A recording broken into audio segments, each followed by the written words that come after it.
Bom dia, turma. Mais uma vez aqui com vocês. Hoje vamos falar sobre as conferências do meio ambiente, os acordos que foram assinados desde a década de 70 até agora Rio mais 20, tá? E aí esses acordos são bem importantes, que a gente vai identificar novamente a relação entre o processo produtivo iniciado lá em 1750 com a primeira revolução industrial, a aceleração do consumo, a degradação ambiental, tá? A gente falou sobre problemas ambientais, falamos da revolução industrial, o consumo, né, a sociedade de consumo, né? Vamos falar de novo de obsolescência dos produtos, mas pensando na degradação ambiental.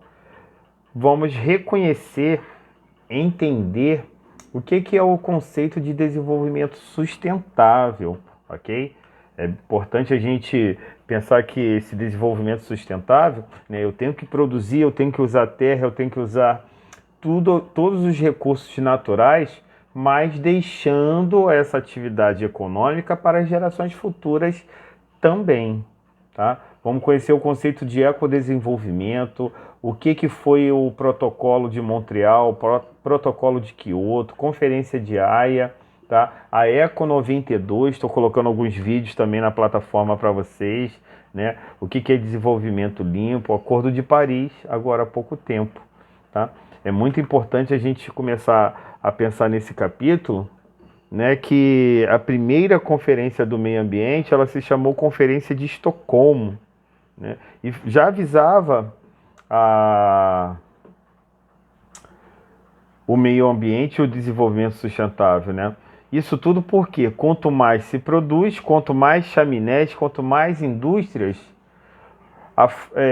os recursos naturais são inesgotáveis, são esgotáveis, dependendo do qual a gente está utilizando, né? A gente vai ver algumas imagens em que a gente vai ver que o processo de degradação ambiental já começa lá a partir de 1750, na segunda revolução industrial a partir de 1850, tá?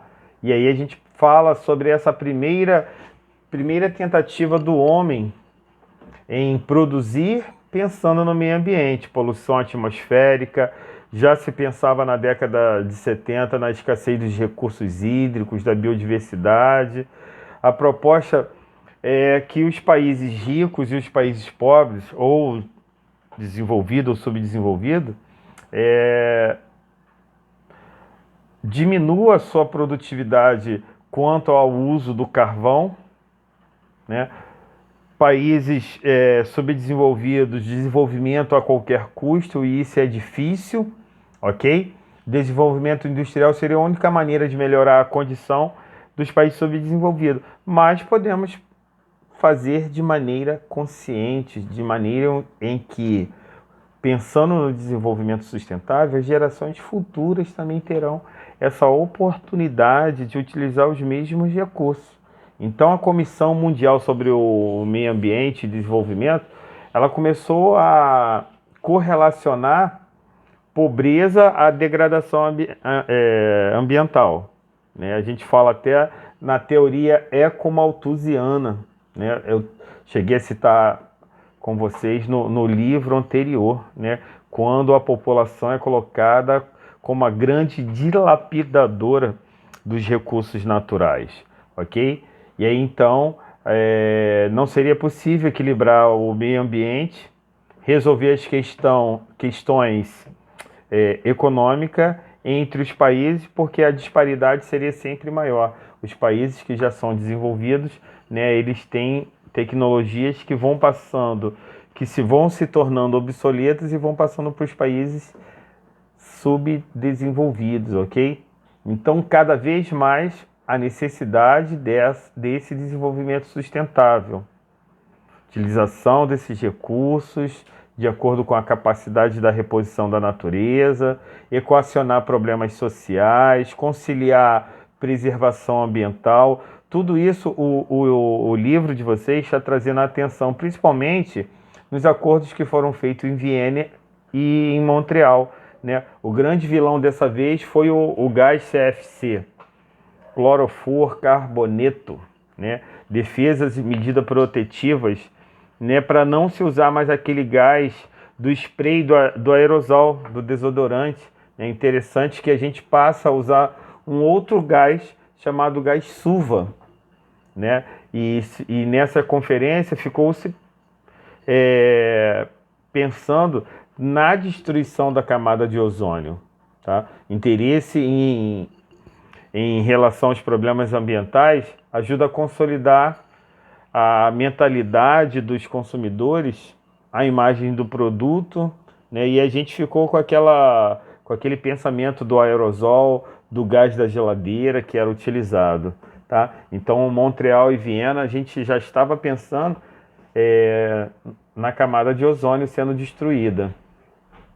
E aí chega o ápice em 1992, né, aqui no Brasil, no Rio, o presidente Fernando Collor de Mello, né, ele sediou a Cúpula da Terra, né, ficou conhecido como Rio 92 ou Eco 92, né, foi o segundo encontro do meio ambiente, homem e meio ambiente, né, os resultados que foram obtidos, né, criamos uma Carta da Terra e criamos uma Agenda 21. O que é essa Carta da Terra? É a declaração dos principais meios com o qual os países iriam assinar para se comprometer em diminuir as ações econômicas que mais denegrissem o meio ambiente. Então, o grande objetivo da Carta da Terra é preservar o ambiente como um todo, porque quando a gente fala meio ambiente, vai faltar uma parte,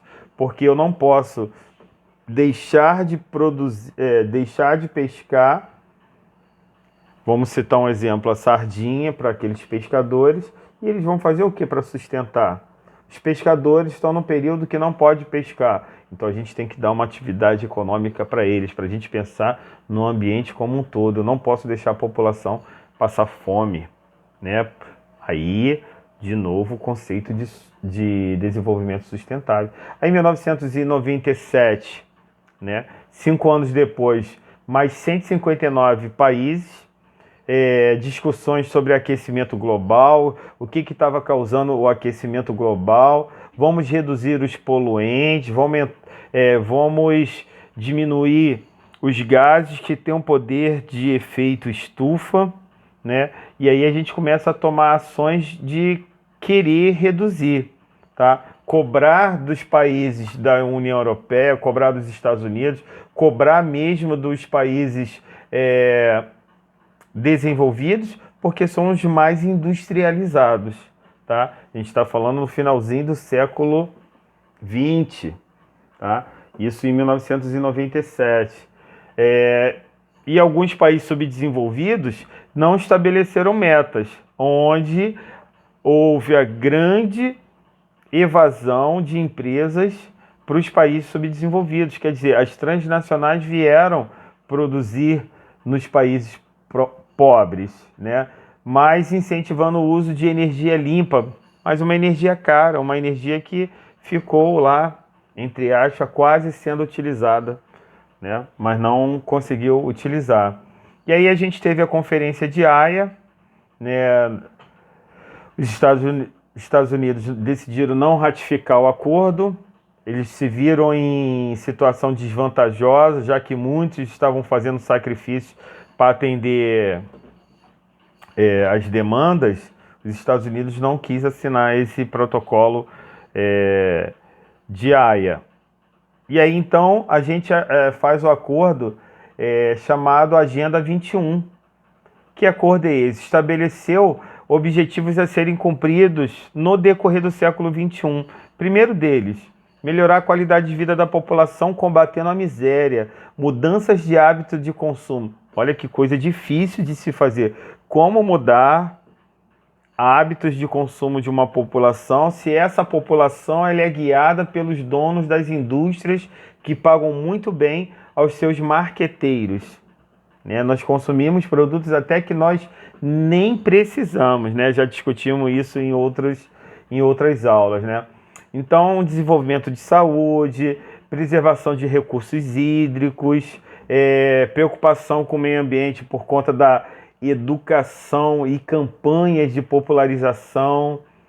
E aí a gente começa a pensar depois que a Agenda 21 ela é uma reafirmação dos objetivos para o desenvolvimento do milênio, tá? Analisar problemas mundiais através das Nações Unidas. Então, 8 jeitos de mudar o mundo, né? Ficou a Rio mais 10, né? Que foi em Joanesburgo, né?